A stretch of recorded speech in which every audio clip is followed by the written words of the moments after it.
Bem, agora mudando de assunto, a gente vai falar de saúde pública, Eudiane. Foi confirmado aí o primeiro caso de dengue contraído em Joinville. É um homem de 35 anos. E o município já registra 15 casos da doença até agora, mas 14 deles foram contraídos fora da cidade. É o primeiro caso dentro. Vamos conversar então ao vivo. Vamos a Joinville. Maicon, boa tarde. Qual o estado de saúde desse morador de 35 anos? Boa tarde, Maicon. Boa tarde a todos. Olha, o morador passa bem, ele já recebeu o tratamento, voltou às suas atividades normais, só que a vigilância epidemiológica aqui do município continua monitorando este caso. É um homem de 35 anos, morador do bairro Itaú, na zona sul da cidade, justamente o bairro com o maior número de focos do mosquito. Este morador contraiu a doença aqui mesmo em Joinville. Isso porque, em entrevista à Secretaria da Saúde, ele disse que não saiu da cidade nos últimos meses. Então é bem provável que ele tenha contraído aqui. O bairro Itaú, como eu falei, na zona sul da cidade, é o bairro com o maior número de focos. Foram registrados até o momento 129 focos do mosquito. Em seguida, vem o bairro Floresta, também na zona sul de Joinville, com 45 focos confirmados. A vigilância epidemiológica aqui do município aumentou o controle nesses dois bairros da zona sul e também monitora os casos de dengue, principalmente aqueles suspeitos. Em todo o estado, nós temos até o momento 1.079 casos da dengue confirmados, de acordo com um boletim da DIV, a Diretoria Estadual de Vigilância Epidemiológica. Desses 1.079, 816 casos foram contraídos dentro do estado. A cidade com o maior número de casos da doença é Itajaí. Eudiane, Marcelo. Bem, ainda falando sobre esse assunto, é o primeiro ano que o estado está apresentando mais casos de contaminação da dengue dentro de Santa Catarina do que os chamados casos importados, onde a pessoa contrai a doença em um outro estado, em uma outra cidade, em um outro local, enfim. Até o início dessa semana, os números chegaram ao patamar mais preocupante ainda. 1.065 focos, mais ou menos, em estabelecimentos comerciais, 811 já deve ter mudado um pouco em pontos estratégicos, como borracharias, ferro velho, cemitérios, enfim. Nas casas, nós chegamos aí em torno de 966 focos e a gente já deve estar próximo dos 1.000 focos ou mais. É por isso que o coordenador estadual do programa de dengue, João Augusto Brancher Fuch, está conosco aqui no SBT Meio-Dia. Boa tarde, João. Obrigado por sua presença. Olha, tem mosquito demais, hein? Pelo menos 16 cidades estão infectadas.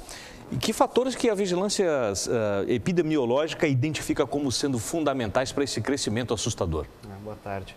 São vários os fatores, né? Que nem o Bento colocou. A gente já tem 16 municípios infestados no estado. Certo. Uma situação que até então a gente não tinha. A gente tinha focos, mas a gente já tinha alguns municípios infestados, mas não essa quantidade. E são vários os fatores, que nem você estava levantando o número de focos.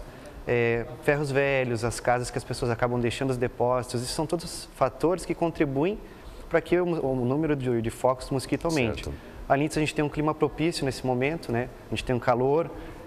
Esse período do ano, né? Um período intenso de chuvas, esses são todos fatores que foram contribuindo, né, para esse aumento de focos. Lembrando que no passado a gente já teve uma quantidade bem alta de focos, então isso já já vem se desenhando ao longo dos anos, né? O número vem aumentando gradativamente. Tanto que acabamos chegando aí na formatação de uma epidemia. Nós temos aqui em Santa Catarina, nós pulamos de 546 para 1.078 casos. Em Itajaí, de 458, quase 460, nós pulamos para 816. João Augusto, como é que se contrai o vírus? Como é que ocorre essa transmissão da dengue? E uma pergunta que talvez o telespectador fique muitas vezes na dúvida.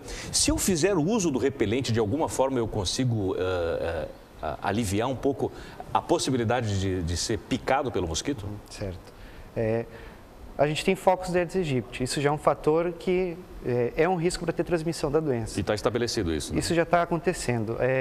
A gente teve casos ano passado e esse ano a gente tem casos importados, ou seja, pessoas que vêm para o estado doentes. Certo. E até pensando em litoral, em estado turístico, as pessoas acabam, o deslocamento é muito grande. Então, as pessoas algumas pessoas acabaram chegando doentes e o mosquito acabou picando, essas pessoas infectando. Então, o mosquito infectado começa a transmitir a doença. Então, esses são por isso que começou a ter a transmissão da doença. Como eu falei, a gente tem, esse ano já são 16 municípios infestados que representam um risco para transmissão. E por isso é importante o trabalho de intensificar os trabalhos nesse momento. O uso do repelente ele é importante, ele acaba protegendo contra a picada do mosquito Aedes aegypti. mas é uma medida individual. A pessoa vai estar se protegendo para ela, proteção é para ela, mas não para as outras. Não para as outras, claro. O importante é que todos façam sua parte, que não tenham criadores do mosquito. Essa é a melhor medida para a gente conseguir evitar a dengue. Ok, agradeço então a sua presença aqui, João Augusto Brancher Fuch, que é o coordenador estadual do programa de dengue.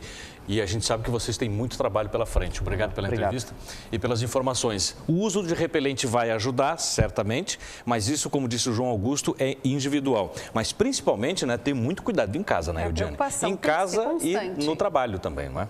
Bom, obrigada, Marcelo, pelas informações aí.